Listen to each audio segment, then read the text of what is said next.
Di Đà Phật, A Di Đà Phật, Nam Mô A Di Đà Phật.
Thì hôm nay cũng có duyên lành về Phật Pháp, mà cũng là ngày 18 tháng 5 Nhuần.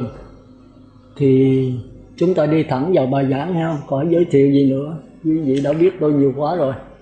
Bây giờ để đỡ mất thì giờ, chúng ta đi vào bài giảng của 10 Pháp giới, hay là theo Đức Tôn Sư Minh Đăng Quang là 13 hạng chúng sanh. Tôi thêm 2 nữa là 15 hạng chúng sanh cho nó rõ. Là vấn đề thắc mắc của tôi từ xuất gia là tôi muốn hiểu rõ đạo Phật, nhưng mà vô nó dội, đạo Phật rất khó hiểu. Thì tôi chú trọng vào 10 Pháp giới, nhưng mà thấy nó mơ hồ. Thì tới Tôn Sư chỉ tới 13 tôi thấy rất hay. Nhưng mà rồi cõi trời, dục giới, sắc giới, vô sắc, mà ráp lại một là tôi thấy không được. Từ 5 giới qua 8 giới, 8 giới qua 10 giới, khác nhau rất xa. Thành ra tôi tự ý thêm vào hai chúng sanh nữa. Nhưng mà không phải là tôi đặt ra, mà tôi sắp thôi. Chứ cõi trời dục giới là 5 giới, cõi trời sắc giới là 8 giới, cõi trời vô sắc là 10 giới. Mà theo Tôn Sư đó, cõi trời vô sắc là 10 giới, đó là cư sĩ đấy. Còn xuất gia đó thì 10 giới mà phải hành tứ y pháp. Coi chân lý Tôn Sư Minh Đăng Quang, tức là phải hành tứ y pháp thì mới gọi là sa di. Còn không hành tứ y pháp thì Tôn Sư kêu là cư sĩ trọc đầu. Thì đó là của Minh Đăng Quang, cư sĩ Minh Đăng Quang, tôi đọc lại thôi. Thành ra cái tứ y pháp đối với Tôn Sư rất là quan trọng, rất là quan trọng. Còn bây giờ tứ y pháp không có nữa thì chúng ta phải hiểu. Thì thôi, bây giờ chúng ta đi vào 15 hạng chúng sanh. Thì tôi xin ôn đúng ra là ở đây trả bài đó, để coi quý vị cái hiểu biết kỳ trước tôi trình bày sao. Thì tôi thấy là tôi in cái bản này để mình có nắm được nó dễ hơn. Còn nói mà mới quá thì quý vị không nắm được. Có cái bản mình theo dõi nó dễ.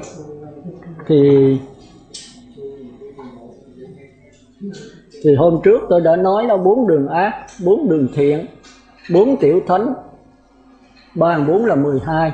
Thêm 3 bậc tâm tôn nữa, tức là Bích Chi Phật hay là duyên giác hay là độc giác, thì nó tương đương nhau đấy. Với Bồ Tát Thánh, tức là A-la-hán phát Bồ Đề Tâm, và Chư Như Lai, đó là hết. Nhưng mà mỗi một cái giai đoạn nó khác nhau hoàn toàn.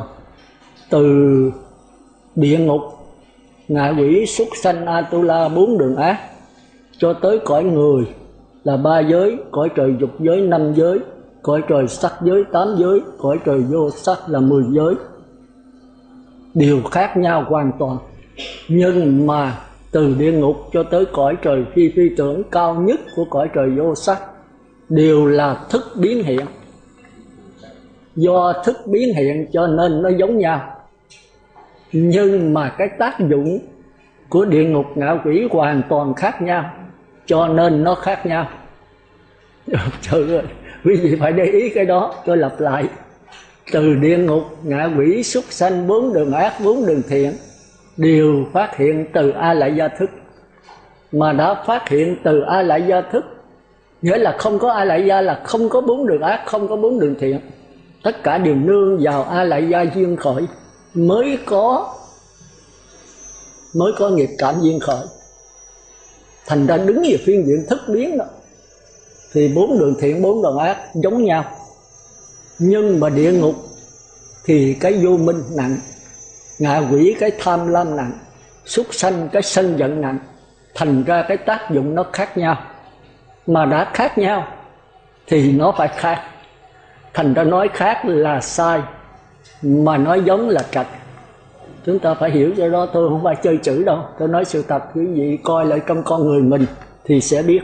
Chút nữa chúng ta đi sâu vào đó. Thì cái đó sư trưởng kêu là tà đạo, bát tà đạo. Trong bát chánh đạo chúng ta coi lại của sư trưởng, thì tôi cũng dựa vào đó tôi lặp lại thôi. Còn 4 đường thiện đạo đó là bát chánh đạo. Chánh đây có nghĩa là cái bản này sai, thánh đạo là không đúng. Chánh đạo qua bên tiểu thánh mới là thánh, sửa lại dùm hay không? Cái này in chữ thánh đạo là chánh đạo chứ không phải thánh. Chánh đối với tà, chánh đối với tà. Còn 4 tiểu thánh đó là siêu diệt giữa thiện và ác, không dính mắc vào xiềng sắt, xiềng cây, mà cũng không dính mắc vào xiềng vàng, xiềng kim cương nữa. Thì phải nhận lại cái Phật tánh hay là cái bất tử. Nhưng mà cái bất tử đây nó chưa rút ráo, thành ra kêu là tới A-la-hán mới hoàn toàn rút ráo. Tức là nhập lưu chỉ nhận lại 1/4 cái bất tử thôi, thì có thể thấy được cái sắc quẩn, dứt được, thấy rõ được sắc quẩn đó. Còn người trời thì do đè nén mà đối trị, cải sửa 4 đường ác. Thành ra người trời đó thì chúng ta trở lại cái là trong Thủ Lăng Nghiêm nó chia, nếu quý vị ghi nha, thì nói tôi không có trong, nhưng mà coi Thủ Lăng Nghiêm nó rành lắm. Địa ngục đó tôi đã giảng là địa ngục vô gián, thì chưa có cái biết mà chưa có sự sống nữa. Thì đứng ở ngoài chúng ta thấy ở ngoài võ trụ đó, tức là đèn neon, quạt máy, giày, dép, nhà, cửa. Cái đó là địa ngục vô gián, tức là không có sự sống, không có sự ăn uống, ngủ nghỉ và bồi dưỡng. Còn trong con người chúng ta đó thì nói về sắc thân đó, mắt thì có ghèn, lỗ tai có cước ráy, lỗ mũi có cước mũi, nước tiểu, phẫn. Tất cả là địa ngục vô gián. Ở trong sao thì ở ngoài nó y hệt vậy thôi, nhưng mà ở trong mình lặng lẽ theo dõi dễ hơn bên ngoài. Thành ra kêu là tự độ trước, theo dõi con người mình. Thì ở trong mình có gì ngoài có cái nấy, thì đó là địa ngục vô gián. Còn thinh tức là tiếng nói của người, tiếng nói trâu bò, tiếng chim hót, tiếng gió thổi, đều là địa ngục vô gián, không có ăn uống nghỉ ngơi bồi dưỡng. Còn cái lỗ mũi là cái chỗ chúng ta nằm thì mà tà đạo tư tưởng ác đó, thì địa ngục đó là khi mày làm sai. Ví dụ mình tham, mà người ta nói mình tham, mình chả biết gì hết, không hiểu biết gì hết. Chúng ta thấy có con người như vậy đó, ăn thịt chuột, uống nước đường mưa. Nghe tôi nói mấy vị không tin thì lên nhà thương Biên Hòa thì biết. Nhà thương Biên Hòa thì hôm trước đi Quỷ Lạo tôi có đi xuống Bạc Liêu, thì chúng ta thấy cái địa ngục rõ ràng. Khi mà cho biếu quà cho một số thì mấy bà mới kêu là nhận quà niệm A Di Đà Phật đi, rồi nhận quà đi về. Có một số 10 mấy người nhất định không niệm. Thì có một bà Việt kiều đó, bà mới khuyên thôi niệm đi, niệm 1 tiếng niệm Phật A Di Đà Phật, bà sẽ cho 1.000. 10 tiếng là 10.000, 100 tiếng 100.000, 1 triệu tiếng lãnh 1 triệu liền tại đó.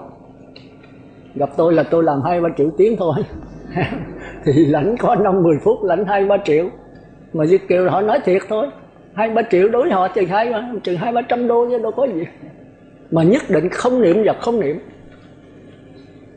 mà nghèo á, mà tàn tật nữa đấy, chỉ là khuyết tật đó, tay chân là ốm nhom, mắt đuôi hết con, mà năn nỉ cũng không niệm. Nói bây giờ không niệm nó thì không cho quà, không cho bao thơ. Bao thơ là tiền đó, còn cái tiền mà thèm thưởng riêng nữa, nhất định không. Giờ đi ra khỏi tịnh xá, đi thì đi tay không, không quà, không tiền, không gì hết.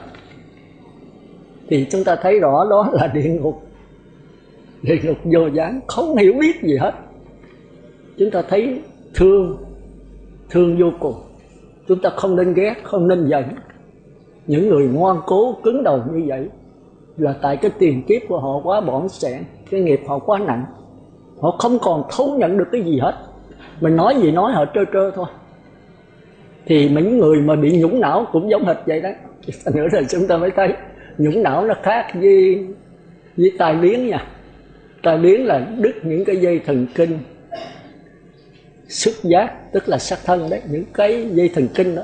Còn nhũng não là đứt đi thần kinh óc. Chư Phật tử phải thấy cái di thức rất là hay. Chút nữa chúng ta trở lại vấn đề đó. Thành ra sánh siêu diệt đó là chỉ còn cái lặng lẽ thôi. Mà lặng lẽ nó không phải là ác, mà nó cũng chẳng phải là thiện. Nó không là gì hết, mà nó là tất cả. Thì chúng ta mới qua đạo Phật được. Chúng ta thấy cái dòng nước hay không? Thì dòng nước đó là A Lại Gia duyên khởi. Thì tất cả các sống thiện sống ác đều nương vào dòng nước mà phát hiện. Không có dòng nước là không có thiện ác gì hết. Thì dòng nước nó biết được cái sống ác sống thiện, và sống ác sống thiện sẽ thành trụ hoại không. Thì nó biết thành trụ hoại không, nhưng nó không phải là sống, mà nó cũng không khác với sống. Nếu khác sống là sống không thể nương vào nó được. Thành ra sống làm sao thì cái dòng nước nó nhận y như vậy. Nhưng mà dòng nước sanh diệt rồi thì cái sống sanh diệt rồi, dòng nước nó vẫn là dòng nước. Luôn luôn nó là sự lặng lẽ. Tôi dùng cái sự lặng lẽ đó tức là Phật tánh đấy. Nhưng mà ác nghiệt thay, cái lặng lẽ nó có nhiều thứ, nó khó cho đó, phải ngồi nghiền ngẫm cho giữ nó. Lặng lẽ của nhập lưu với lặng lẽ của nhất vãng lai, với bất lai, với A La Hán. Nếu nói khác thì không được, mà nói một thứ thì cũng không xong. Chỉ có cái lặng lẽ đó thôi. Dòng nước mà chảy chậm thì kêu là nhập lưu. Dòng nước đó mà chảy nhanh thì kêu nhất vãng lai. Dòng nước mà chảy xiết thật nhanh thì đó là bất lai. Dòng nước mà chảy một cách thần tốc, tôi dùng danh từ cho biết, không biết dùng danh từ gì bây giờ. Thần tốc, dường như đứng lặng bất biến. Chạy nhanh quá mình thấy như không có chảy nữa. Đứng lặng bất biến thì kêu đó là A-la-hán. Như vậy tôi hỏi sư Phật tử, dòng nước chảy chậm với dòng nước chảy vừa với dòng nước chảy nhanh với dòng nước chảy một cách thần tốc là một hay là khác? Chúng ta thấy không có làm sao nói được là một, không làm sao nói được là khác hết. Thành ra trong kinh thường nói nhập lưu đó là thắng tri. Thắng tri có thể đi đến liễu tri. Liễu tri là Như Lai, Bồ Tát Thánh và Bích Chi Phật đấy. Coi lợi cái pháp môn căn bản, chúng ta lơ mơ là chúng ta không hiểu. Thắng tri đi liễu tri là đi bằng cách nào? Mà trong đó không có nói tới tuệ tri. Thì tuệ tri là cái rốt ráo của thắng tri. Tuệ tri là dòng nước chảy thần tốc, cho đến chúng ta thấy dường như nó bất động, đứng lặng bất động. Còn mặt căn thứ nhất là có bất lai được 3/4 cái nước chảy đó thì kêu là đứng lặng mà chuyển động. Thành ra nó có một cái vệt hơi mờ. Đã đứng lặng chuyển động chậm lại, thành ra cái hào quang rực rỡ nó hơi mờ. Còn A-la-hán thì hào quang rực rỡ không mờ, thường kêu là báo thân hay là niết bàn tịch tịnh. Báo thân của Như Lai hay niết bàn tịch tịnh của A-la-hán. Và trong Pháp Hoa thường kêu là quá thành dụ. Cái chỗ tạm thôi chứ ngừng ở đó là Như Lai quở. Nếu mà trở về cái nước đó mà tịch tịnh là cây khô cá chết. Rồi đó tôi vô tôi gặp ông cư sĩ Tịnh Độ cũng lại nói với tôi, sư cầu A-la-hán. A-la-hán là cây khô cá chết. Tôi nói ông dám nói cái đó, tôi không dám nói. Tôi nói thật, ông kiếp này tôi cầu cây khô cá chết thôi. Chúng ta coi thường A-la-hán là làm như chúng ta là Bồ Tát Như Lai. Bồ Tát nói cái đó được để rầy A-la-hán. Còn chúng ta nhập lưu chưa xong. Tôi nói giờ ông biết cái bánh vẽ con nhập lưu là gì không? Ông nói cho tôi nghe coi làm sao để nhập lưu. Đừng có nói nhất vãng lai bất lai A La Hán gì. Tôi muốn nói ông bây giờ từ người trời mà qua nhập lưu qua bằng cách nào? Đứng đỉnh thình chết. Cái bánh vẽ này còn chưa biết mà mình khi thường A La Hán. A La Hán là tự độ đã xong nữa. Từ nay vĩnh viễn không còn dính mắc vào tam giới nữa. Tôi dùng chữ dính mắc nè chứ không phải bỏ tam giới đâu. Nếu bỏ tam giới không trở lại nữa thì bị quở. Đó là báo thân thường trụ Như Lai. Phải qua giáo hóa, ứng hóa thân thì mới thành Như Lai được. Thành ra Đức Tôn Sư mình cũng nói đó, A La Hán mà không hành Bồ Tát thì không đắc quả Như Lai, phải hành Bồ Tát đạo. Còn nhập lưu nhất vãng lai bất lai là thường kêu là hữu học, tức là còn phải tu nữa. Thì bên tiểu thừa là không bao giờ ra giáo hóa, A La Hán mới giáo hóa. Đại thừa thì chịu chơi hơn, nhập lưu ra giáo hóa được thì kêu là Bồ Tát, nhưng Bồ Tát phàm. Còn tiểu thừa đại thừa không bao giờ chấp nhận người trời mà giáo hóa, đó là Bồ Tát hữu, Bồ Tát dũng. Giáo hóa tức là dạy người khác. Mà dạy cái gì?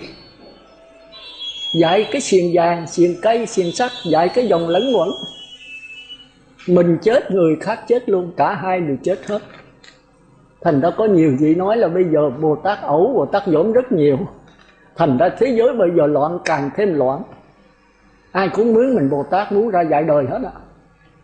Ở dưới trại Vinh tôi bây giờ vậy đấy. Thì ông thầy cũng vậy thôi. Được mua giáo lý cái bánh vẽ rồi làm tùm lum hết. 3, 4, 5 phe mạnh ai nấy giảng. Thì lợi mét tôi nói ông thầy ông cũng vậy thôi. Tôi đã giảng gì mà tôi giảng ẩu đấy. Biết tôi có đắc quả nhập lưu chưa? Chính tôi cũng chưa biết tôi là cái gì nữa. Cái bánh vẽ thì tương đối tôi trình bày sáng tỏ đấy. Còn đắc quả mà nếu tăng đi hỏi tôi sư đắc cái gì mà sư giảng này, tôi nói cái đó tôi chịu thôi. Nếu nói không đắc quả thì tôi xác nhận rõ ràng, tôi biết rất rõ ràng tôi chưa đắc quả gì hết. Còn nếu đắc quả thánh gì thì giữa mê và ngộ, nói thật bây giờ tôi đi sâu vào đó tôi cũng không phân biệt rõ nữa. Vì Phật tử tăng ni sẽ đi vào trong cái bài giảng này, chúng ta sẽ thấy giữa tư tưởng và bát nhã nó cách nhau cái đường tơ kẻ tóc thôi. Cho tới thầy Không Lạc gì nhập định 7 ngày 7 đêm đấy. Mà khi viết cái quyển Đường Về Cõi Phật gì đó, tôi coi trong nó chết rồi, lọc ngũ âm ma. Lọc ngũ âm ma. Dám nói rằng từ mà Đức Phật tịch tới bây giờ sai hết, có 3 vị đúng thôi. Một là thiền sư Thường Chiếu, 2 là Hòa Thượng Minh Châu, 3 là tôi đây, tức là thầy Thông Lạc. Nghe cái đó là tôi dẫn tóc đấy hết rồi. Huệ năng gì cũng sai hết. Từ A Nan là nối xuống ba vị tổ bên Thiền Tông là sai hết. Cả tới Huệ năng sai, mà cả tới Hòa Thượng Thanh Từ cũng bị lật luôn nữa. Không ai đúng hết. Rồi mình thấy viết vậy rồi mình coi, nếu mà không có mắt trạch pháp thì mình khó đấy. Mà nhập định 7 ngày 7 đêm à. Cái quyển dưới Hành Dương gì đó của ông Thông Quyển Thông gì đó, tức là dường như là thầy Trân Quang đó, viết lại. Cũng là huynh đệ nhau, sao là y chỉ sư vậy đó. Thì thầy viết rất rành. Tôi coi hết. Thì là tôi coi hết. Cả tới Quyền Về Cõi Phật đó thì dường như 10 mấy cuốn. Tôi coi có 3-4 cuốn tới đó thôi tôi tính đem đốt. Tôi in một thứ cho 3-4 quyển là thầy Thông Dân đưa cho tôi thầy Thông Dân đủ. Thì tôi rất kính. Tôi nghĩ là thầy đắc quả thiệt. Chứ dễ gì với thời buổi này mà 7 ngày 7 đêm không ăn không uống. Nhưng mà nếu mình trập pháp sâu thì mình thấy thuộc ngũ ấm mà.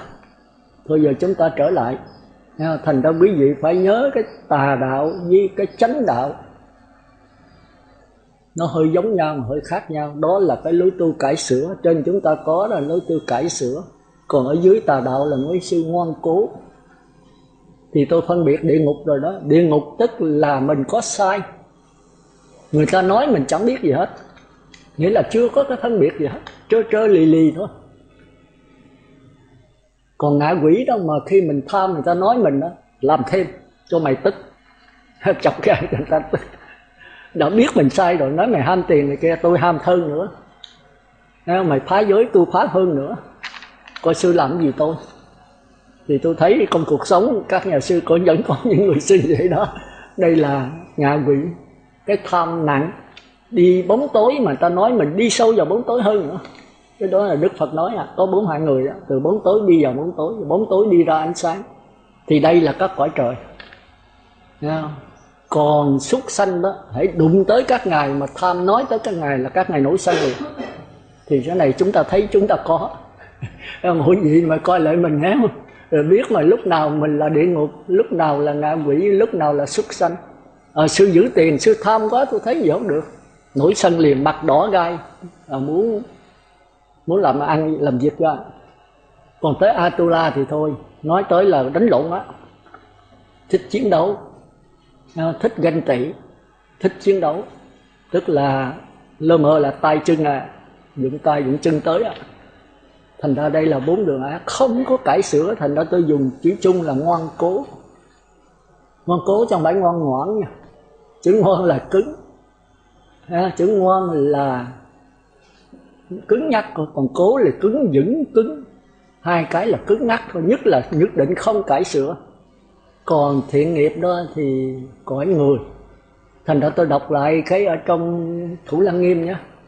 Địa ngục vô gián thì 10/10 sống về tình. Chúng ta nhớ chữ tình tưởng tức là tri kiến nha. Cái danh từ tùm lum nếu mà nắm được thì thấy nó dễ dàng thôi. Chữ kiến đây có nghĩa là cảm giác, nghĩa là cái biết mà chưa phân biệt. Còn cái tưởng đây là cái biết mà có sự phân biệt. Quý vị nên nắm chỗ đó. Thành ra cái tiến trình ngũ quẩn là ít có ai mà giảng rành. Tôi thấy là tôi đi hỏi không ai giảng rành hết. Sắc quẩn là sao, thọ quẩn là sao, tưởng quẩn là sao, hành quẩn là sao, thức quẩn là sao, chúng ta không nắm rồi. Thì trong duy thức rất rành. Thị nhi bất kiến, kiến nhi bất tri, tri như bất tư, tư nhi bất thức. Đó là cái tiến trình của quyển. Dịch ra tiếng Việt mình, tôi cố gắng thì dịch tiếng Việt thôi thì nó dễ hiểu. Sư trưởng cũng thích tiếng Việt đó. Thị nhi bất kiến là nhìn mà không thấy. Nó chỉ có đó sư nhìn coi, nói tôi nhìn mà tôi không thấy cái gì nữa là chưa có cảm giác khởi lên. Cái nhìn này tức là 4 đường ác đấy. Nhìn thấy lờ mờ thôi. Rồi bây giờ tập trung lại mới thấy. Thấy mà không biết, thấy mà chưa phân biệt.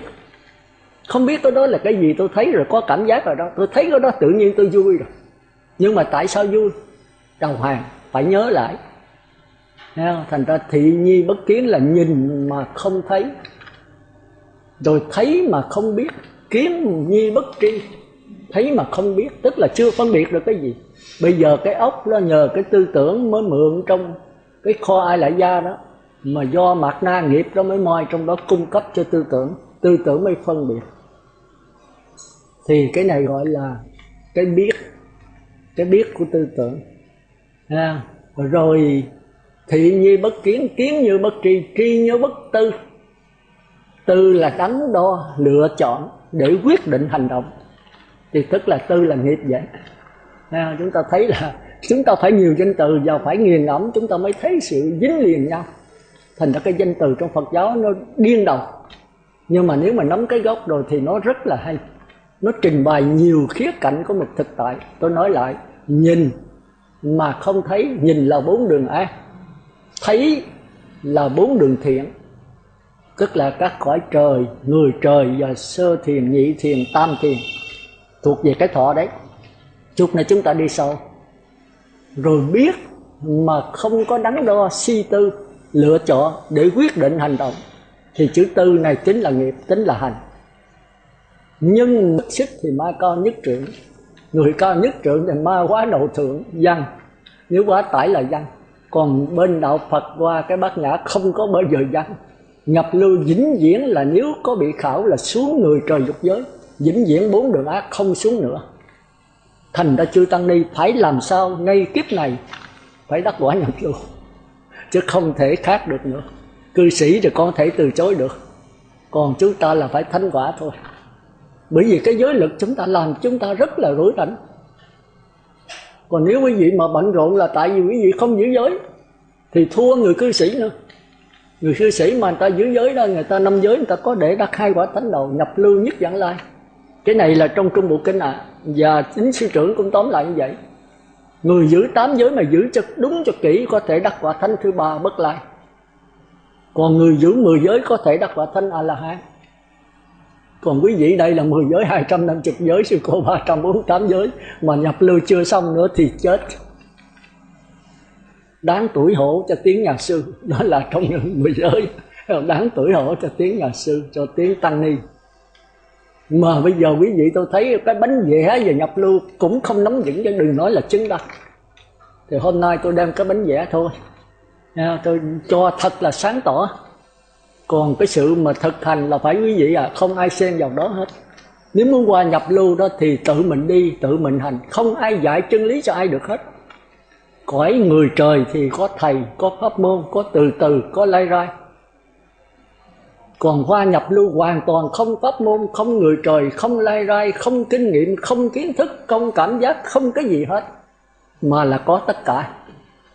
Phải nhớ tôi nói chứ không này là không đạo Phật nha, không mà có, không dính mắc vào cái gì hết, mà sẽ tự tại, sẽ nhận lại trong tất cả đều là chân không, hoặc là tự tại trong tất cả người trời, thì đó là giáo hóa. Thì hôm nay tôi xin trình bày cái bánh vẽ đó, rồi pháp hội của chúng ta sẽ trao đổi.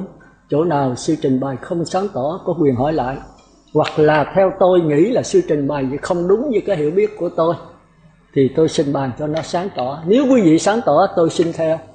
Còn về tôi tham thiền thấy không sáng tỏ mà có cái sáng tỏ hơn thì chúng ta trao đổi lại nữa. Đây chỉ có vậy thôi. Tôi trình bày chưa chắc là sáng tỏ, bởi vì tôi không có đắc. Đây là cái sự nghiền ngẫm qua cái ngồi thiền 5-6 tiếng, 7-8 tiếng của tôi thôi. Cái này đó là tôi ngồi thiền tôi thấy rồi tôi viết là tôi giờ bị cái rối loạn tiền đình vậy đó, nếu oxy lên não tôi kẹt cái đó. Tôi ngồi thiền thì khỏe lắm, mà tôi bắt đầu tập trung tôi viết vô một chút là nó chóng mặt. Rồi tôi phải nhờ Phật tử viết, mà nhờ 2 bản, cổ làm biến cổ viết có 1 bản, rồi bản này nó khó quá. Rồi tôi lại đây nãy tôi mới ngồi tôi viết, thì cà trật cà ruột mới viết lên bản. Nếu quý vị không có cái này là khó theo dõi tôi giảng được, thì cái này nó hơi khó đấy. Thì ở dưới là tôi trình, tôi vừa viết nửa chừng là tôi chán váng chóng mặt rồi, oxy nó lên não, suy nghĩ nhiều không được. Mà ngồi thiền suy nghĩ thì được, mà tập trung để viết là không được. Bây giờ mấy người lớn tuổi đa số bị gì có rối loạn tiền đình gì đó, hay là oxy không lên não, thì thôi vậy cái đó. Thành ra tôi bây giờ chỉ còn tu thôi chứ ít có coi kinh. Nhưng bây giờ mình cũng đã coi đàn nhóc rồi, bây giờ chỉ trạch pháp thôi, trà qua vào lợi để mà ráp lại thôi. Đó, thì bây giờ chúng ta tiếp ha. Thành ra chánh đạo đó thì là cải sửa. Thì chúng ta thấy cải sửa đó thì ngoan cố là thuộc vào ác nghiệp, tức là thuộc về tưởng tri. Tưởng tri tức là súc sanh. Súc sanh chúng ta để ý ở trong đời đó. Thì tôi quên nữa, quên cái vụ mà kể về cái tình tưởng nữa ha. Thì trong Thủ Lăng Nghiêm đó, địa ngục vô gián đó là chưa có tình, chưa có tưởng, hay là 10 phần tưởng tình không, thành ra chưa có cái sự sống. Rồi địa ngục hữu gián đó, tức là ở ngoài kêu là sinh lý đó, mình kêu là căn đó, tức là cái rễ. Thì có một tưởng chính tình. Thành ra trong Thủ Lăng Nghiêm nói thuần tình tắc đọa, mà thuần tưởng tắc thân, thân là chỗ này. Thành ra chính tình là nó đọa, nó chỉ có sự sống thôi, chưa có cái biết. Rồi tới ngạ quỷ đó, nó có 2 tưởng 8 tình, thì bắt đầu nó có cái cảm giác ngạ quỷ, tức là đói khát mà xảo quyệt. Thì chúng ta thấy mấy người nào mà thấy tiền nhào vô giật liền, mà ai đập chết cũng được nữa, thì đó là ngạ quỷ. Đói quá thấy đồ ăn là nhào vô ăn liền, chúng ta thường cũng có cái đó đấy, nhưng mà chúng ta biết là chúng ta đè nén nó xuống.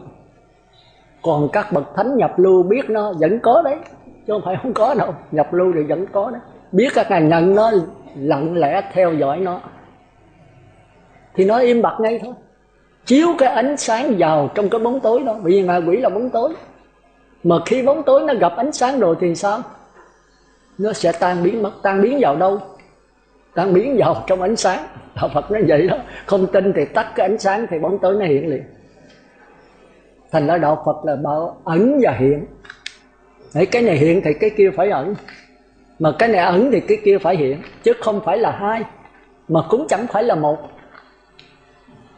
Chúng ta phải nắm cái cách trình bày của Phật giáo nha, chứ tôi không phải mát đâu. Nhưng mà nó phải vậy, không có thể trình bày cách khác được. không thể trình bày tất khác được.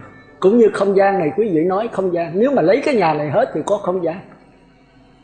Rồi bây giờ quý vị vô trong này ngồi thì không gian bị mất. Thật ra nó không mất, nó đâu nó ở ngay trong quý vị á. Quý vị đi ra hết thì không gian nó hiện nữa. Quý vị là vật lý.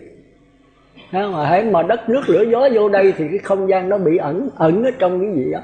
Không tin đi ra hết phần này trống thì không gian lại hiện. Thành ra chúng ta phải hiểu đạo Phật là đạo ẩn và hiện. Cái này hiện thì cái kia nó ẩn đâu? Ẩn ngay trong cái đó đó. Thành ra chúng ta phải ngồi thiền phải thấy được. Thấy không? Giờ trở lại. Thành ra trong Thủ Lăng Nghiêm nói rằng địa ngục vô gián nó 10 tình. Hay là chưa có tình, chưa có tưởng. 10 tình tức là không có cái biết gì hết. Thì ở ngoài đời chúng ta thấy á, đất á, có đất chết. Đất chết tức là quý vị trồng cái gì cũng không mọc hết. Đất sống là đất có màu mỡ. Cũng như đất Cửu Long này, dòng sông Cửu Long này đó, thì chúng ta khỏi để phân gì hết đó. Thì đất là đất sống, nó có nhựa. Mà đất sống thì thời gian sẽ có cỏ cây. Coi lục căn của sư trưởng. Thì ra đất chết đó là địa ngục vô gián, đất sống là địa ngục hữu gián. Vô gián này nó phải thọ khí âm dương. Thành ở Mỹ mà nó rải cái bơ chất đặc da cam gì đó 30 năm rồi, từ 75, 74 tới bây giờ đó mà nó chưa có mọc cỏ cây gì được hết. Đó tôi hỏi ông tài xế, ông nói. Rồi đá cũng vậy, có đá sống, đá chết. Tôi lên Hà Tiên, tôi tu 2 năm trên tôi mới để đi. Hà Tiên trở lại không có cầu, đi ra chỗ mấy cái núi rồi đi tiêu ở trên đó. Thì cái chỗ tôi ngồi thiền nó rộng lắm, hồi đó ít có người lắm. Thì tôi thấy 2 cục đá đó, tôi ở năm mấy rồi thấy nó gần khít nhau. Hồi đó nó rất xa nhau cả 4-5 tấc, bây giờ còn chừng 1 tấc 2 tấc. 1 năm mấy mình thấy nó rõ như vậy. Còn có cục đá đó thì nó bị mưa nắng, nó càng ngày càng tép lại, trắng lơ, nó bị tàn. Thành ra đá cũng có đá chết, cũng có đá sống. Đá sống thì càng ngày càng nảy nở, đá chết càng ngày càng teo lại. Thì trong con người chúng ta cũng vậy thôi. Tôi nói vậy rồi quý vị ngồi thiền suy gẫm nhau. Cái này do suy gẫm mỗi người thôi, chứ không ai giải ai được hết á. Mình nắm cái bánh vẽ rồi mình nhìn vũ trụ, nhìn trong con người mình. Thành ra trong Thủ Lăng Nghiêm nói rằng địa ngục vô gián là 10 tình, hay là chưa có cái biết. Rồi tới địa ngục hữu gián là 9 tình 1 tưởng. Tức là có cái biết, có sự sống, nhưng mà cái biết chưa có sự sống thôi. Rồi tới ngạ quỷ đó, có 8 tình 2 tưởng. Bây giờ có cái sự sống nói khác và xảo quyệt, dành dụm cho xác thân, chưa có sự phân biệt. Rồi tới súc sanh có sự phân biệt lờ mờ. Ta kêu bằng phân biệt bản năng, phân biệt một cách thú vật. Nó biết đây là vợ, là con, là anh em, nhưng mà khi tình dục lên mà nó giao cấu với con luôn. Tôi nói con ngựa mà khi nó biết giao cấu với mẹ nó chết, mà thường giao cấu nó không biết. Đó thì chúng ta thấy là nó chưa có sự phân biệt rõ ràng. Thành ra trong duy thức không chấp nhận cái tình và cái tưởng của 4 đường ác. Thì cái đó trong duy thức kêu đó là sắc quẩn. Có tình, có tưởng, có cảm giác, có tư tưởng, nhưng mà chưa gọi là cảm giác, chưa gọi là tư tưởng được. Chúng ta nên nhớ. Thành ra tôi lặp lại, địa ngục vô gián là 10 tình hay là chưa có gì hết. Địa ngục hữu gián là 9 tình 1 tưởng. Ngạ quỷ là 8 tình 2 tưởng.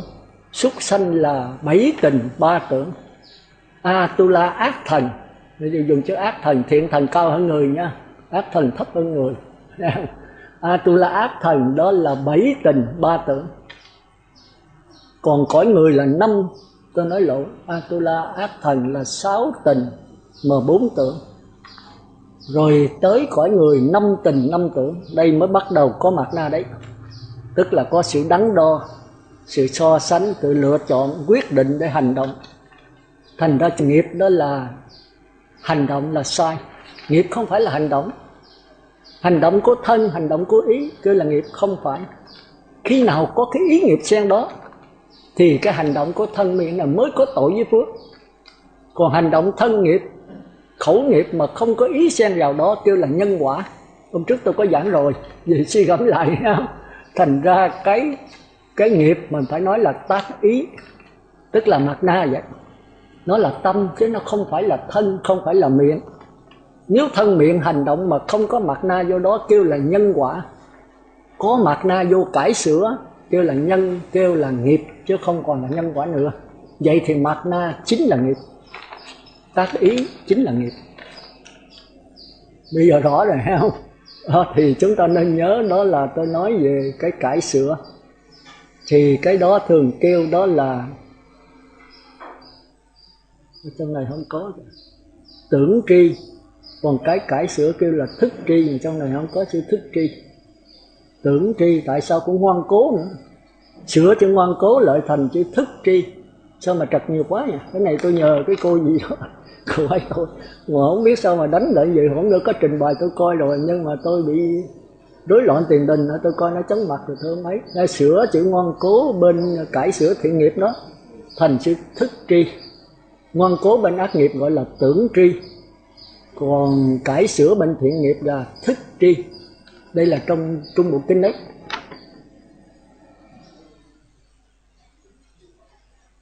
Thì quý vị hiểu rồi ha. Thành ra bên tưởng tri đó kêu là tạp niệm, mà tạp niệm tức là phù trần căn.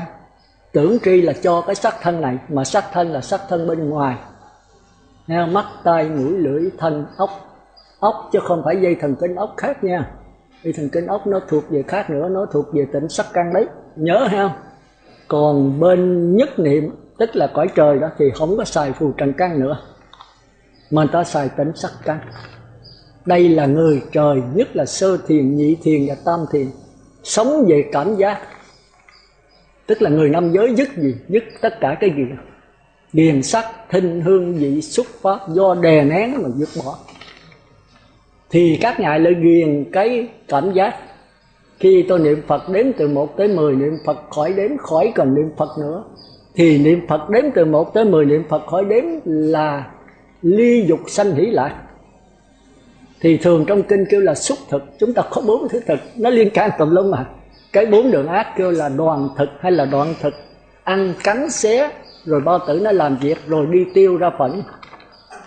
Còn xúc thực là không có. Các ngài nhập do đó 7 ngày 7 đêm, 1 tháng 2 tháng, các ngài ăn bằng cảm giác, không có tiêu tiểu. Đó là sơ thiền, nhị thiền, tam thiền, tứ thiền riêng nha, tới tam thiền thôi. Thì kêu là xúc thực. Cõi này không có nam nữ, không có 5 căn nữ căn.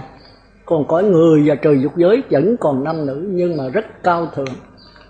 Thành ra cõi trời dục giới đó là có 6 tưởng 4 tình, cõi người là 5 tưởng 5 tình. Thì cõi người chỉ có mạt na, có ý chí, tức là có tác ý mà chưa có kinh nghiệm. Cái này sư trưởng rành phải không? Tới qua cõi trời dục giới bắt đầu mới có ai lại gia. Ai lại gia có nhưng mà trống rỗng à, không có kinh nghiệm kiến thức. Thì chúng ta để ý Phật tử ngoài chính mình cũng vậy. Có khi mình dạy cái người đó làm cái gì đó, như tôi nói là luyện ngục ngạ quỷ súc sanh Atula, dạy thì lờ thôi chứ không biết. Về mà làm 10 lần hư hết 10 lần. Thì chúng ta thấy trong cuộc sống này các sư cũng có mà Phật tử cũng có. Còn có người mình dạy về làm hư 3-4 lần thì mới làm được. Đây là cái căn cơ của người. Có sự đắn đo, suy tính, lựa chọn, nhưng mà không có kinh nghiệm. Còn có người mình dạy một cái người ta về làm còn hay hơn mình nữa, làm liền một lần thành công liền, mà khéo hơn mình nữa. Thì đây là cõi trời dục giới, sắc giới và vô sắc.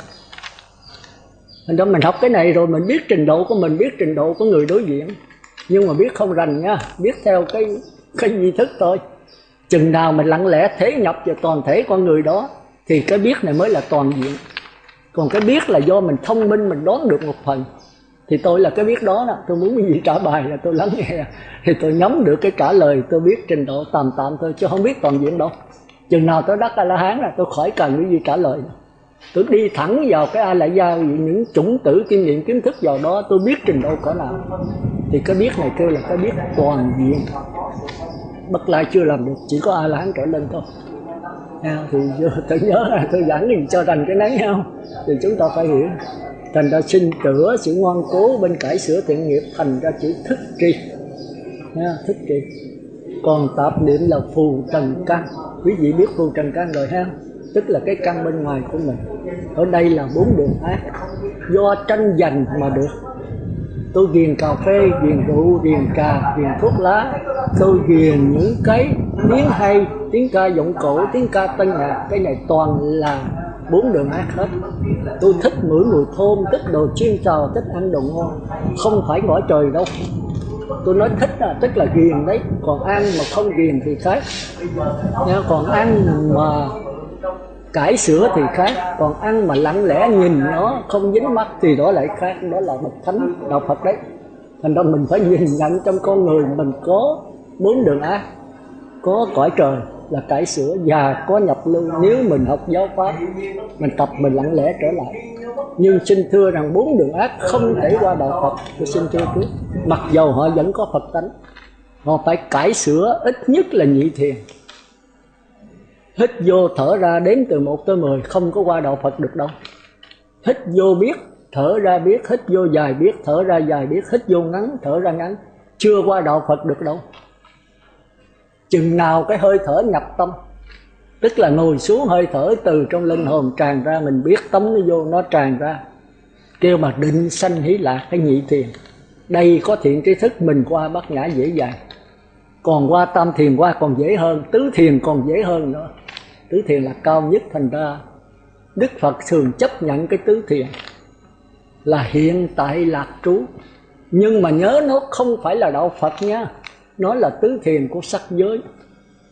Thở vào tâm tĩnh lặng, thở ra mỉm miệng cười, an trú trong hiện tại, giờ phút đẹp tuyệt vời.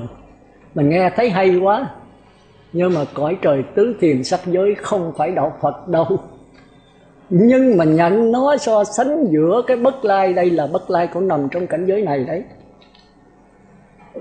Thì thở vào tâm lặng lẽ, thở ra mỉm miệng cười, an trú trong hiện tiền, giờ phút siêu tuyệt vời. Thì cái này mới là bất lai. Bất lai lặng lẽ nhận lại thôi, chứ không phải an trú trong hiện tại. Mà có hiện tại thì có quá khứ và có vị lai. Chúng ta lọt vào cái thế tư tưởng. Còn cái hiện tiền nó chẳng có quá khứ, chẳng có hiện tại, chẳng có vị lai.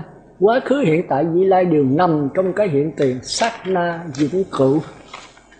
Ai coi kinh Kim Cang thì mới hiểu nổi. Ông Đức Sơn ông đi qua Long Đàm, ông phá cái này, nhưng mà bị bà lão ăn mày lại mà bán quán chơi một cái, ông chới giới. Quá khứ tâm bất khả đắc, hiện tại tâm bất khả đắc, vị lai tâm bất khả đắc. Hồi mới đầu tôi coi tôi không hiểu vậy, bây giờ tôi hiểu. Thì cuối cùng bà lão quất một câu là bệnh sách ve phải lên trển với bụng trống. Bà lão nếu đại đức mà giải thích được thì lão này xin cúng dường đại đức, còn không đại đức để bụng trống đi lên trển. Thì cuối cùng ông trả lời không được. Ông đứng suy nghĩ hoài, rồi quá khứ tâm bất khả đắc, hiện tại tâm bất, vị lai tâm bất khả đắc, thì đại đức điểm cái tâm nào? Không có tâm mà đại đức đội đến đây đến điểm tâm. Thì ông Đức Sơn đứng ông suy nghĩ. Bà lão nói nếu một phút nghĩ suy thì mây bay ngàn dặm. Đại đức biết thì nói biết, không biết thì nói không biết, ra khỏi quán lập tức. Đừng có suy nghĩ. Nghĩa là biết bằng trực giác đấy, chứ đừng có biết bằng tư tưởng. Biết tư tưởng bây giờ có suy nghĩ nói cái gì cũng sai thôi. Đức Sơn chới giới. Hồi đó giờ mình đâu có cái này, mà tính là đem cái kinh Kim Cang là nói về quá khứ hiện tại tâm. Tức là kinh Kim Cang gồm có 2 câu thôi. Dân hà hàng trụ tỳ tâm, dân hà an trụ tỳ tâm, dân hà hàng phục tỳ tâm. Một cái của A-la-hán, một cái của Bồ Tát Như Lai. Tức là tâm tứ tướng là trả lời hết, có bao nhiêu nữa thôi. Tâm là quá khứ hiện tại vị lai, tứ tướng là tướng nhân ngã chúng sanh tội do. Hôm nào chúng ta trở lại, chúng ta học cái này hết rồi, chúng ta sẽ bất cứ kinh nào chúng ta cũng giải thích được hết. Cũng nằm trong 15 hạng chúng sanh thôi. Nhưng mà giữa tư tưởng và bát nhã coi chừng hạ thủ công phu rồi thì chắc cũng phải có thầy thọ ký thôi. Tôi bây giờ đang chới giới giữa mê ngộ, nó giống hệt nhau thôi. Mà các vị thiền sư hồi xưa cũng bị cái đó đấy. Thì có thầy, còn bây giờ chúng ta không biết ai là thầy. Đang tìm gặp tin là thầy giả không, nó khó lắm, cái bánh vẽ không rành. Bây giờ trở lại thì như nhớ quý vị thấy nhất niệm là cõi trời thì không dùng cái căn bên ngoài nữa, mà dùng cái dây thần kinh thị giác, hay thần kinh thính giác, thần kinh khứu giác, thần kinh vị giác, thần kinh xúc giác và thần kinh ốc. Thì cái này chúng ta kêu là 4 đường thiện. Các ngài không dùng, thành ra 4 đường thiện là không bao giờ nhiễm bên ngoài nữa, sắc thính niệm vị xúc pháp không nhiễm nữa, mà nhiễm những cái bên trong ăn bằng xúc thực. Rồi tới tứ thiền sắc giới và tứ không thì các ngài sợ cái bên ngoài, người trời với sơ thiền, nhị thiền, tam thiền đã dứt cái bên ngoài mà kẹt cái bên trong. Các ngài dứt bên ngoài, dứt bên trong luôn. Thành ra tứ thiền sắc giới đó là có định có tuệ. Thành ra Đức Phật thường chấp nhận. Ở đây các ngài còn sắc thân, còn cảm giác, nhưng mà các ngài không hề dính mắc vào sắc thân cảm giác.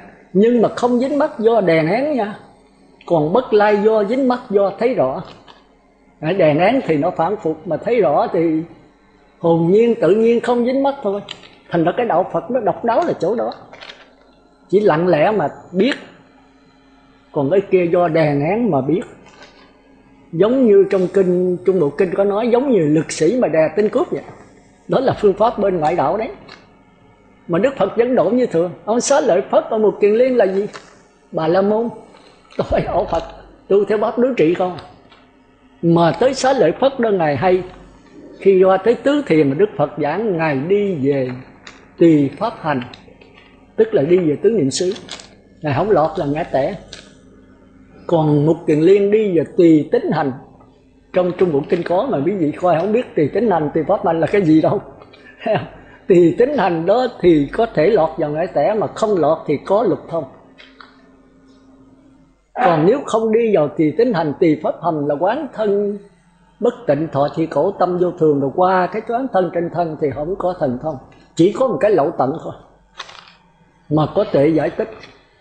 Tức là Xá Lợi Phất là tướng quân chánh pháp, con người trí tuệ gần như tương đương với Đức Bổn Sư, tức là Phật Thích Ca. Còn Mục Kiền Liên nó đi vào thần thông, có lục thông, gần tương đương với Đức Phật Thích Ca. Gần tương đương chứ không bằng thôi nha. 10 vị đệ tử lớn gom lại mới bằng Phật Thích Ca thôi, thấy không? Ông cái gì đó thì có cái thuyết pháp gần tương đương. Còn ông Ubali thì là có cái giới lực gần tương đương với Bổn Sư. Ông gì là con mắt đệ nhất thiên nhãn đó thì không gần tương đương với Bổn Sư. 10 vị gom lại mới gần bằng Bổn Sư thôi. Thì chúng ta thấy bên Khổng Tử cũng giống vậy đó. Hôm nào chúng ta kể câu chuyện Khổng Tử, Khổng Tử cũng độc đáo đó. Thì A-la-hán chưa Đức Phật cho là tôn sư mình cho là tương đương với A-la-hán đấy. Đó thì chúng ta nên nhớ ha, nếu tạp niệm 4 đường ác là xài phù trần căn. Do đó cái thấy nó mờ mờ. Thành ra bên Thủ Lăng Nghiêm mới nói là địa ngục vô gián là 10 tình, tức là chưa có cái biết, chưa có sự sống. Tới địa ngục hữu gián là có 9 tình 1 tưởng, ngạ quỷ 8 tình 2 tưởng, súc sanh 7 tình 3 tưởng. Tới Atula ác thần 6 tình 4 tưởng. Tới cõi người là 5 tình 5 tưởng. Đây là quân bình bắt đầu có Mạt Na, nhưng mà chưa có A Lại Gia, tức là chưa có kinh nghiệm, kiến thức, ký ức. Nãy tôi có giảng rồi. Tới cõi trời dục giới mới có 6 tưởng 4 tình. Cái tưởng thắng rồi thì bắt đầu có kinh nghiệm, kiến thức, ký ức. Nhưng mà phôi thai, trẻ con lắm. Tới sơ thiền, nhị thiền, tam thiền, đây mới là độc đáo A Lại Gia.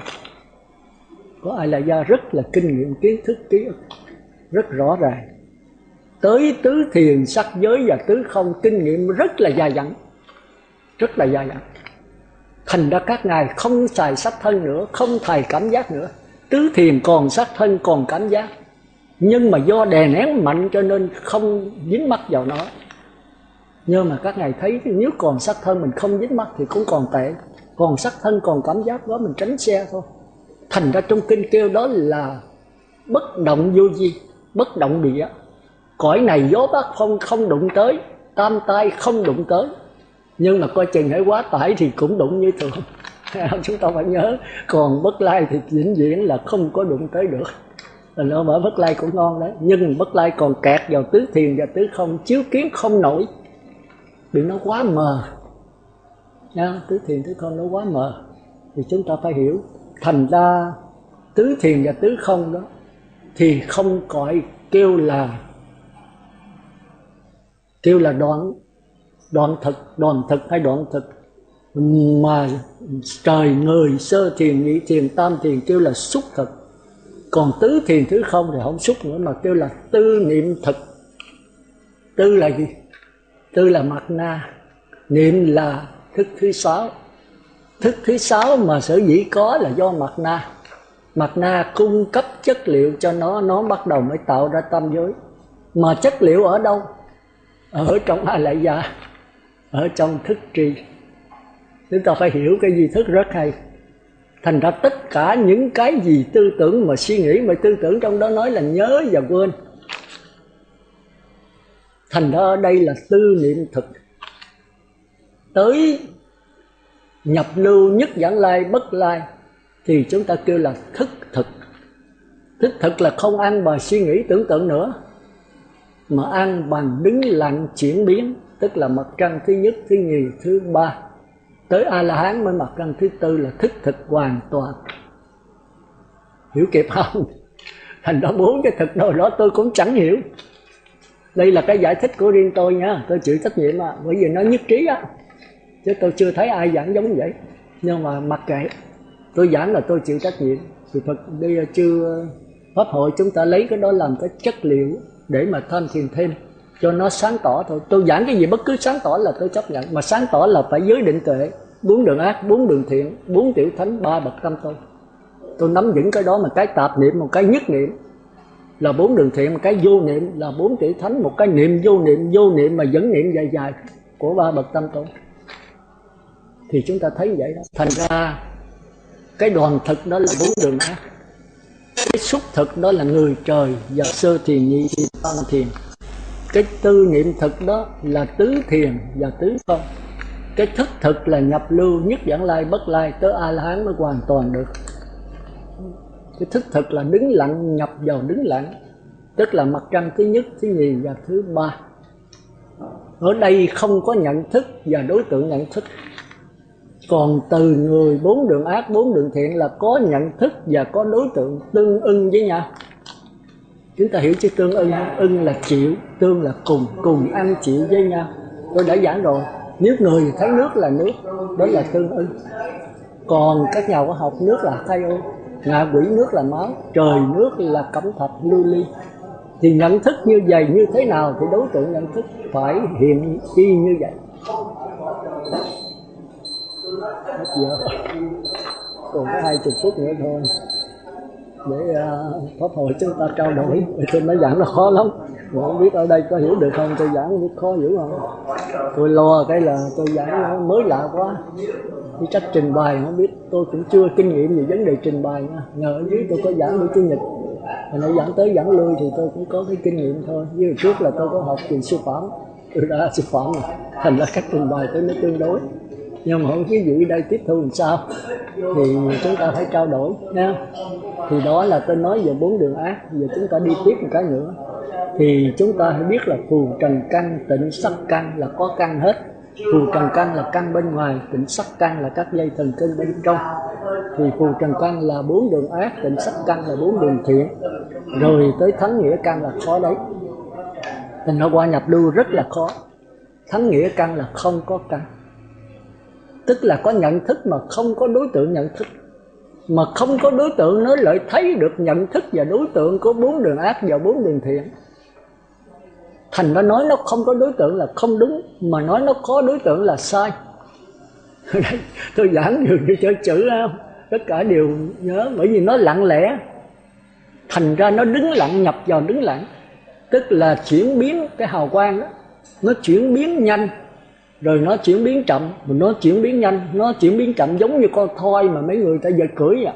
Nó chạy qua chạy lại, chạy qua chạy lại. Mà hãy chạy qua thì nó nhanh, chạy lại nó chậm. Do chậm nó mới xuống cấp thành mặt trăng thứ hai. Còn mặt trăng thứ hai cũng chạy qua chạy lại, mà hãy chậm xuống nó xuống cấp thành mặt trăng thứ ba. Từ cái xuống cấp nó kêu là vọng tưởng kiên cố. Nó cứng ngắc, cứng đầu mà nó bền vững. Nó cứ làm cho mặt trăng thiệt rớt xuống mặt trăng thứ nhất là hư vô vi tế, rồi nó đẩy hư vô vi tế chuyển biến chậm lại thành hư minh lê lói chiếu soi là mặt trăng thứ hai. Rồi vọng tưởng kiên cố lại đẩy cái mặt trăng thứ hai này xuống thành mặt trăng thứ ba là vọng tưởng dung thông. Mà nói thứ nhất, thứ nhì, thứ ba, thứ nhì, thứ nhất và mặt trăng thiệt là khác thì sai. Mà nói một thứ là trật. Dùng hiểu giùm tôi chỗ đó, thấy không? Tôi đã ví dụ cái kiến nó 3-4 lần rồi, thấy không? Đó là cái hình thiệt, chúng ta lấy kiến thứ nhất, rồi lấy cái kiến thứ nhì rồi qua kiến thứ nhất, rồi lấy kiến thứ ba rồi qua kiến thứ nhì. Thì chúng ta hỏi cái bình thủy này ở cái bình thủy thiệt với bình thủy trong kiến thứ nhất, thứ nhì, thứ ba một thứ hay là khác? Nói một thứ là sai, mà nói khác là trật. Nữa tôi dùng cái chữ xuống cấp là của tôi. Còn trong Thủ Lăng Nghiêm nó chuyển biến chậm lại. Chậm lại thì chúng ta nói cái tịnh xá xuống cấp là cũng tịnh xá đó thôi. Nhưng 1 năm thì nó xuống cấp là nó hơi mờ đi, 2 năm nó hơi mờ nữa, 3 năm nó mờ nữa, cuối cùng nó mới mục rã được. Thì tôi thấy chữ xuống cấp là hay, tôi dùng cho mà nói là danh từ của tôi. Còn trong Thủ Lăng Nghiêm thì chỉ nói nó là chuyển biến chậm lại. Rồi tới A-la-hán là chuyển biến thần tốc. Thành ra dường như đứng lặng bất biến.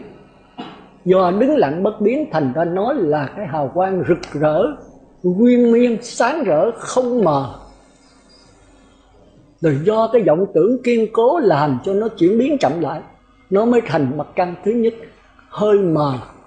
Thì cái mờ đó kêu là vọng tưởng kiên cố, tức là chủng tử thiện ác, kinh nghiệm kiến thức dưới hình thức năng lực. Thì chư Phật tử phải thông cảm với tôi, năng lực tức là không có chủng tử, nhưng mà mờ đó là nó hàm chứa chủng tử. Khi nó sao động rồi thì cái nó biến thành chủng tử đầu tiên kêu là mạt na, tức là hư không vô biên. Khó hiểu không? Phải giảng lại thôi. Có cái bằng đó thì nghe tới nghe lui. Rồi chúng ta thấy là muốn đi vào sự thật thì phải chịu thôi. Thành ra tôi năn nỉ quý vị đó là cố gắng ăn nằm với nó, cố gắng gối đầu giường với nó. Tức là rảnh rang thì cứ ngồi suy gẫm. Mà suy gẫm dễ dàng nhất đó là bắt kiết già như vậy. Rồi hôm đó có sư nào không chịu đó thì cái đó tôi cũng xin chịu thôi. Nghĩa là 6 căn mà buông lung 6 con trâu thì không bao giờ suy gẫm Phật Pháp được đâu. Thì phải thu thúc 6 căn, mắt, tay, mũi, lưỡi, thân, cột lại, còn có cái ốc thôi. Thì bây giờ chúng ta dễ tập trung vào. Mới đầu thì mình chưa có qua lặng lẽ nữa đâu, tập trung. Mà tập trung nếu nửa tiếng, 1 tiếng không ăn thua gì đâu. Thành ra tôi hỏi hơi khó, mà cái đó là của sư trưởng Minh Đông Quán đó. Thành ra chúng ta thấy trú dạy lục thời có ngày tới 3 thời thiền, định tới 3 mà huệ có 1 thôi. Bởi vì chúng ta coi kinh 1 tiếng, 2 tiếng, mà chúng ta tham thiền 100 tiếng cũng chưa ra. Chứ đừng có nói là ấy. Thành ra cái định Ngài là cái tham thiền. Con trâu nhoi cỏ mà, nghiền ngẫm ngày này qua ngày khác, tháng này qua tháng khác, năm này qua năm khác. Cái vô thường vô ngã mà tương ưng với vô thường vô ngã tuyệt đối 3 năm trời đó. Tôi mới tìm ra. Tôi coi hết kinh sách không có thỏa mãn. Rồi sao tôi phải giải thích riêng của tôi. Rồi tôi cũng tiếp tục coi tới chồng Nghiêm Sơn Hồng giảng giáo hịch tôi. Nghiêm Sơn Hồng đó dường như Mỹ Tho, những có Mỹ Tho đưa, rất là tánh không và tinh kim cang. Kỳ đi từ tứ Mỹ Tho đó thì Mỹ Tho cho tôi về tôi coi, tôi nói trời ơi hay quá. Tôi mới photo ra 100 quyển phát cho Phật tử ở dưới. Thì đa số coi không hiểu, nhưng mà tôi giảng rồi thì coi hiểu thôi.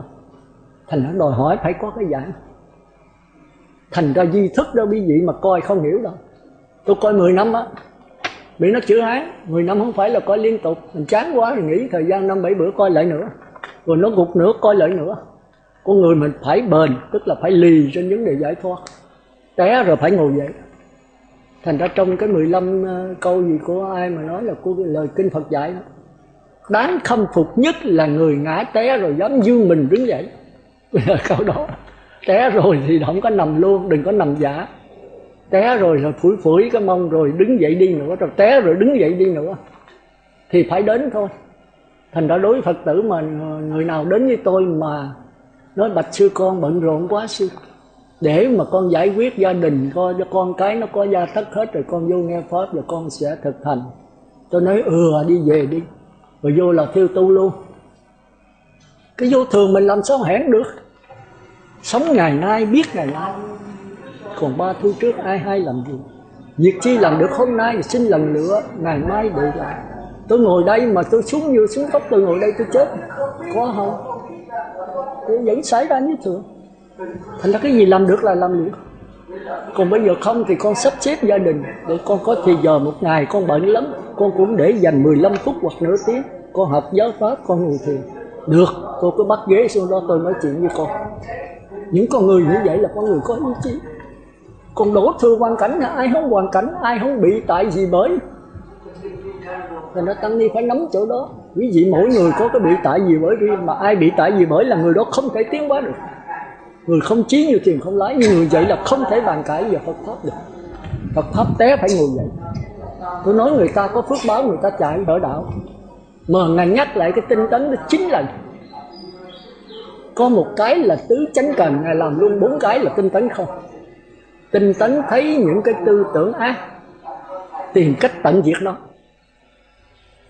Những tư tưởng ác chưa sanh đừng cho nó sanh. Tư tưởng ác đã sanh tận diệt nó. Tư tưởng thiện chưa sanh làm cho nó phát khởi. Tư tưởng thiện đã sanh làm cho nó phát triển mạnh thêm. Toàn là tinh tấn không. Tứ chánh cần. Còn mấy cái kia 6 cái lợi cái nào cũng có tinh tấn trong đó. Bát chánh đạo, cái tứ niệm xứ, có tứ niệm xứ không có thôi. Tứ chánh cần, tứ như ý túc cũng có tinh tấn, ngũ căn ngũ lực cũng có tinh tấn, tính tấn niệm định huệ. Thất bồ đề phần cũng có, bát chánh đạo cũng có. Thì chúng ta thấy cái tinh tấn quyết định con đường giải thoát của mình. Mà ai dạy mình tinh tấn? Ai làm cho mình tinh tấn? Chỉ có mình thôi. Chỉ có mình thôi. Chúng ta tìm nương tựa. Tôi thì nương lúc đầu thôi chứ tôi không chịu nương, tôi đẩy trở về. Ai nắm chân thì tôi tống, ai mà nắm tay tôi thôi. Cái đó nó sự thật, nó phải vậy. Thành đã đi các nơi như xuống Vĩnh Châu mà tôi độ cho ông Thiện Nam cũng vậy.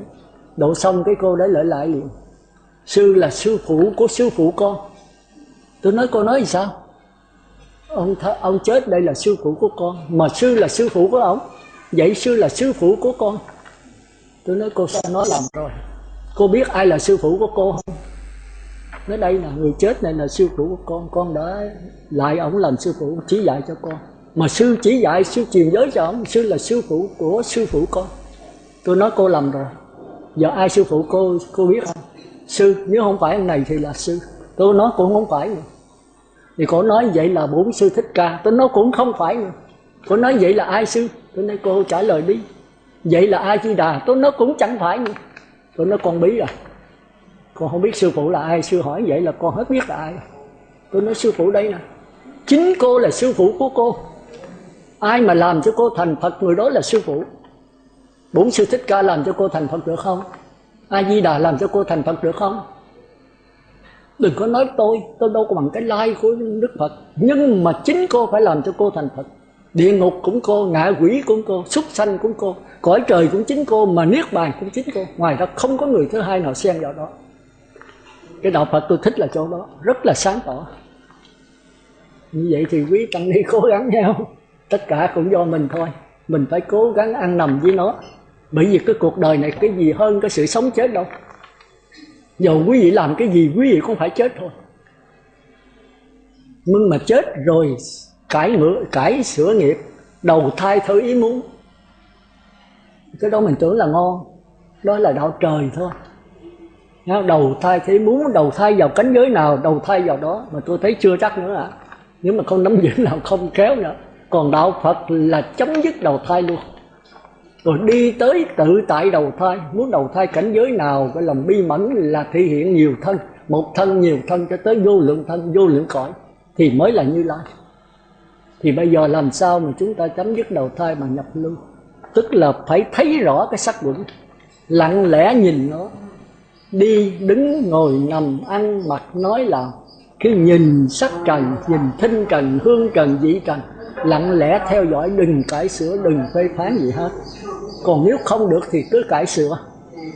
Nếu sắc trần ác thì cải sửa thành sắc trần thiện.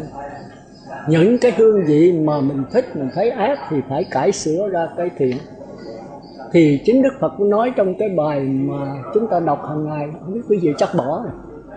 Lời Phật ngôn, lực ngôn gì đó. Chúng ta phải dùng tư tưởng tốt mà đuổi tư tưởng xấu. Thế này của Đức Phật ấy. Và chúng ta phải chặt đứt các dây xiềng để tới niết bàn. Dùng tư tưởng tốt mà đuổi tư tưởng xấu. Đó là người trời. Bây giờ từ tư tưởng tốt này mới chặt đứt dây xiềng. Không tưởng tốt, không tưởng xấu nữa, đi tới Niết Bàn. Thôi tới đây ngưng nha, tính cho mấy vị hỏi hết giờ rồi. Thì thôi chúng ta hẹn buổi chiều về suy nghĩ nha, chiều tôi bắt trả bài á. Rồi mới giảng thêm á, không có gì hiểu sao đây, giờ tôi cứ làm ao ao hoài rồi. Ví dụ không tiếp thu được rồi lỗi ở tôi. Thôi chiều chúng ta chuẩn bị tôi hỏi quý vị trả lời ha.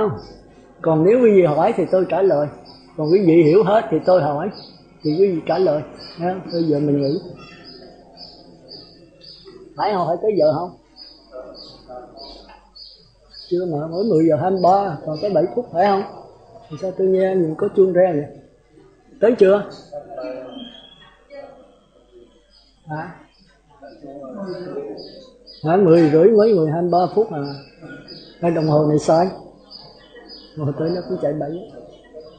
Thôi giờ ai hỏi gì không?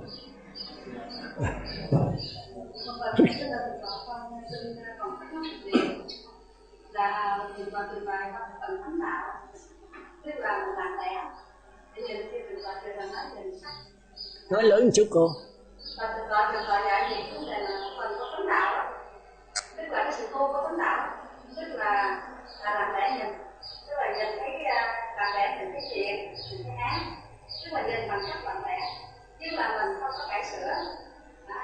Rồi như vậy rồi tới nữa, còn cái vậy kia nữa, qua cái phần làm lẽ đó là rồi cái giống như cái dòng chảy, giống như cái dòng nước, thì cái làm lẽ đó là cái dòng nước chảy, thì như vậy đó, rồi cái tới nữa là vậy là mức độ chảy.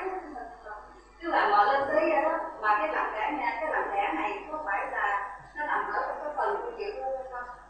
Rồi qua cái phần viết la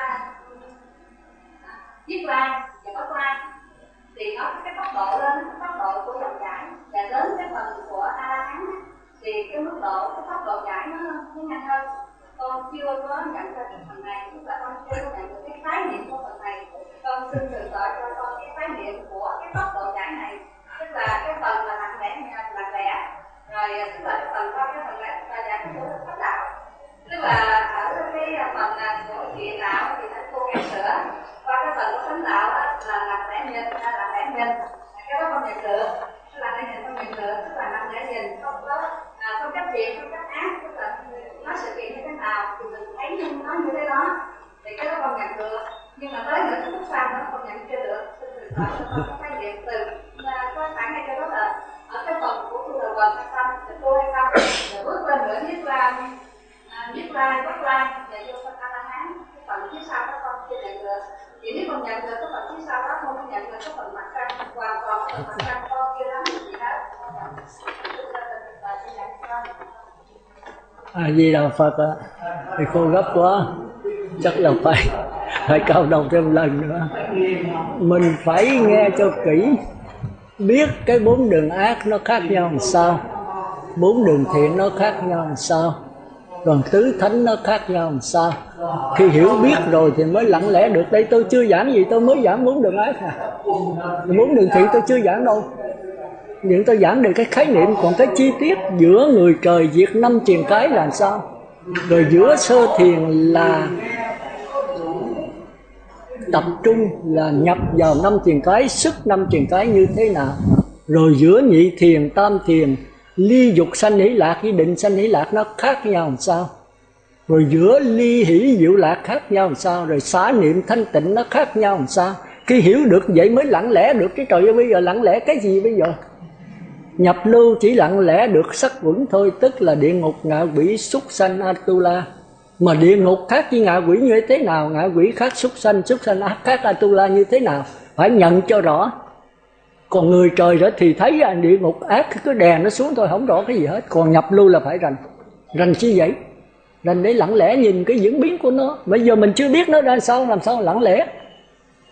Còn qua nhất giảng lai đó thì lặng lẽ nhìn cái diễn biến của người và trời dục giới. Tức là ở đây là đã đè bẹp với 4 đường ác rồi, đè nghe không? Chỉ còn cái 5 tưởng 5 tình thôi. Tức là có luân lý, có bổn phận, có cải sửa. Tức là cõi chúng ta bổn phận đối với cha mẹ, bổn phận đối với anh em, bổn phận đối với vợ con. thì cái này nó cao hơn, nhưng mà nó cao, nó khác với cõi trời dục giới như thế nào, nó khác với 4 đường ác đạo như thế nào. Thì chúng ta khi hiểu được cái mấu chốt, cái diễn biến của nó rồi thì chúng ta mới lặng lẽ được. Đằng này chưa biết gì hết làm sao mà lặng lẽ. Rồi khi qua cái sơ thiền nó khác với nhị thiền, tam thiền như thế nào. Người trời còn kẹt 5 triền cái, mà 5 triền cái khác với sơ thiền, nhị thiền, tam thiền, tứ thiền như thế nào thì chúng ta phải nắm vững. Còn giữa sơ thiền nó khác, sơ thiền là ly dục sanh hỷ lạc, nhị thiền là định sanh hỷ lạc, tam thiền là ly dĩ hiệu lạc, tứ thiền là xả niệm thanh tịnh. Nó khác nhau làm sao? Mình phải nắm vững chừng đó mình mới qua được. Thì cái này phải là bất lai. Còn thấy được người trời mới là nhất giảng lai. Mà không biết cái diễn biến, cái mấu chốt, cái hốc búa, cái xảo trá như thế nào, làm sao mà lặng lẽ được. Chứ cô mau quá, gấp quá, tôi làm không nổi. Từ từ, bây giờ tôi đơn giản 4 đường ác cho nó rõ ràng. Rồi chúng ta mới qua người trời. Mà người trời khác với sơ thiền, nhị thiền, tam thiền sao, mình phải qua cho nó rõ. Rồi đi tới tứ thiền, sắc giới và tứ không. Cái này còn khó nữa. Cái này chỉ có A-la-hán mới lặng lẽ nổi thôi, Bất Lai cũng chịu thôi. Chúng ta thấy nó rất khó. Thành ra bây giờ mình phải đi 4 đường ác trước. 4 đường ác mà nắm không vững làm sao qua người trời. Mà người trời nắm không vững làm sao qua sơ thiền, nhị thiền, tam thiền. Mà nhị thiền, tam thiền nắm không vững làm sao qua tứ thiền. Mà tứ thiền nắm không vững làm sao qua tứ không. Mà tứ thiền, tứ không là thuộc về của A-la-hán, cho Bất Lai không động tới nổi. Bị nó quá di tế. Rồi chút là di tế là sao? Thì mình phải tìm hiểu. Cô hiểu tôi không? Không thẳng cái gấp quá là tôi làm sao một trong tiếng rưỡi này mà tôi giảng hết trơn, bao trùm hết võ trụ làm sao được. Thì tôi khái niệm rồi đó. Bây giờ chúng ta nắm khái niệm, chúng ta phải đi sâu. Đi sâu là khó đó. Từng chi tiết, cái này là tôi 40 mấy năm trời tôi mới đi chi tiết được thôi. Tôi rất khổ, tôi coi nhiều kinh là tôi nhờ tri thức. Và nhờ cái ngồi thiền 8-9 tiếng đồng hồ tôi mới nghiền ngẫm được nó thôi. Nhưng mà trình bày rất là khó trình bày, thông cảm tôi chỗ đó. Thì tôi phải nói tới, nói lui, nói xuôi, nói ngược hoài để quý vị nắm cho nó vững. Thành ra đòi hỏi quý vị muốn đi dễ hiểu là phải ăn nằm với nó, phải nghiền ngẫm với nó, phải đội nó trên đầu. Thì tôi giảng nó mau hiểu, còn không thì tôi đầu hàng thôi, không có cách vô được. Đòi hỏi tôi làm việc, quý vị phải làm việc. Hôm trước tôi có nói rồi, nếu chúng ta cùng làm việc với nhau thì tôi xuống đây tôi giảng tiếp. Còn không là tôi rút thôi. Vì nó rất là khó. Người trình bày khó rồi, người nghe phải có đủ cái điều kiện, phải chuẩn bị sẵn. Bây giờ hả? Sao không thấy luôn ra? Thôi giờ nghỉ nhau. Chiều chúng ta lại tiếp. Cô thông cảm nha. Không thẳng, đừng có gấp quá. Thủng thẳng ngồi lụng hoa rơi. Ở chỗ có chí rồi hơn người trèo cao.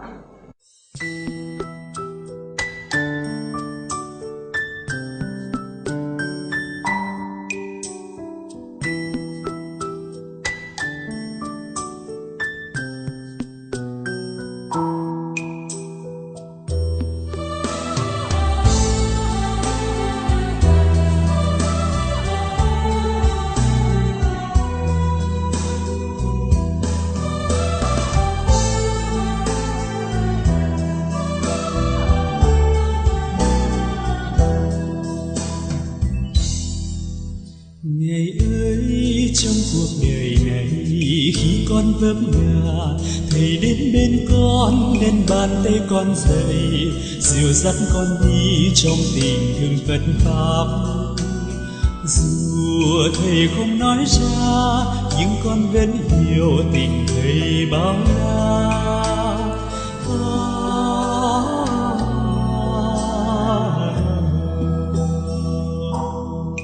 Ngọn gió nào thổi qua đêm nay, vầng trăng nào thao thức đêm vô, rồi tháng năm nhắc nhòa phai dấu, vì thời gian xoay đã cũng rêu phong. Dòng suối nào thầy đã cho con, dòng sông nào dịu mát tim con, từng tháng năm êm đềm lặng lẽ, sáng mai gầy thầy chờ che chúng con. Mưa nắng hay vội, dòng tố trời vơi, những vết nhăn đã in hằn trên vầng trăng.